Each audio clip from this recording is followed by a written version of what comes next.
Welcome to The Explainer. Today we're diving into something that's at the very heart of, well, everything. Our relationships, our careers, you name it. We're talking about effective communication. And let me tell you, it's so much more than just talking. It's truly an art form. Okay, let's start with a feeling I bet we all know. Have you ever been in a conversation where you just felt trapped? Like you're looking for an escape route? Or maybe you've been on the other side, realizing you've been talking for way too long and you can literally see the other person's eyes glaze over. Yeah, we've all been there. And look, this isn't just some small, awkward moment. It has real costs. Think about it.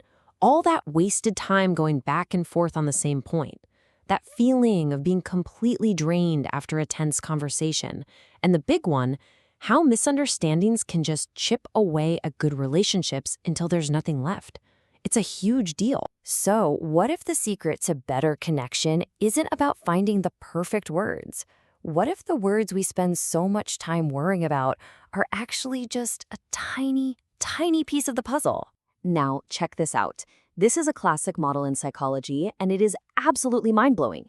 When we're communicating our feelings, our attitudes, a whopping 55% of that message comes from our body language. Another 38% comes from our tone of voice. And the actual words, a tiny 7%. That means people don't just hear your message, they feel it. And this quote just hits the nail on the head. It explains why we instinctively trust what we see over what we hear. Think about it. It's pretty easy to craft a sentence that isn't true. But it's way, way harder to fake your body language or hide that slight quiver in your voice. Our nonverbals are like our truth serum, and that's why they're the foundation of real trust. Okay, so to really harness the power of communication, there are two big skills we've got to master. Let's start with the one we do all the time, but almost never really practice: listening. And I don't just mean being quiet. I mean active listening. Active listening isn't a passive sport. It's a full-on engagement. It means you are working to understand, to remember, and then to respond in a way that proves you got the message. It's about shifting your goal from "what am I going to say next?" to "do I truly understand what this person is feeling and saying?" It's how you make someone feel heard. And we all know the difference, right? A good listener makes you feel like you're the most important person in the world. They're locked in, they're nodding, they're asking smart questions. A bad listener, on the other hand, they make you feel invisible. They're glancing at their watch, they cut you off to talk about themselves. It's night and day. Now, here's the good news. You can get better at this, starting today, with 3 simple techniques. First, paraphrase. Just say back what you heard in your own words. So if I'm hearing you right, it's a game changer. Second, reflect their feelings. Wow, that sounds incredibly frustrating. This shows you get the emotion, not just the data. And third, embrace the silence. This is a tough one, but just pause. Give them a moment to think. You'll be amazed what comes out.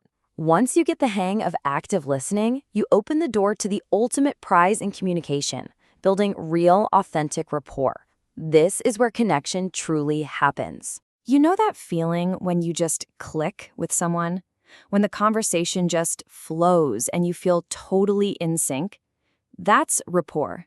It's that sense of harmony and trust that turns a simple talk into a genuine connection. It really is the glue that holds relationships together. And this connection, this rapport, it's mostly built without words. It's built in the language of trust. It's about showing someone you get them, you feel what they're feeling. It's about conveying empathy. And as we already know, that happens through our nonverbal cues. So here it is, your nonverbal toolkit. These are your power tools for building trust. Good eye contact shows you're paying attention. An open posture, no crossed arms, maybe leaning in a bit, screams warmth. Mirroring, where you subtly match their posture, builds a deep subconscious bond. And of course, your tone of voice, keeping it calm and assured, makes other people feel calm and assured too. These actions are everything. So, we've talked about the what and the why. But let's be honest, communication is a skill. It's a performance art. The theory is great, but the real magic happens when you get on stage and actually do it. I love this quote from Einstein because it's so true for communication. Knowing the buzzwords, active listening, rapport, that's not enough. You've mastered it when you can do it so simply, so naturally that it's just part of how you show up in the world. So that's the big question, right? You have the tools now, but how do you get your practice reps in? Because reading about this stuff is like reading a manual on how to ride a bike. The real learning happens when you get on and start pedaling. One really fascinating way to do this now is with AI tools like Rapid Dojo, where you can actually role play these tough conversations and get feedback right away. But whether it's through an app or just by being more intentional with the people in your life, mastery isn't about running through a checklist in your head. It's about practicing until these skills become second nature.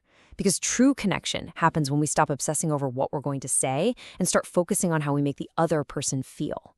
So I'll leave you with this thought. In your very next conversation, are you going to listen just to reply, or are you going to listen to understand?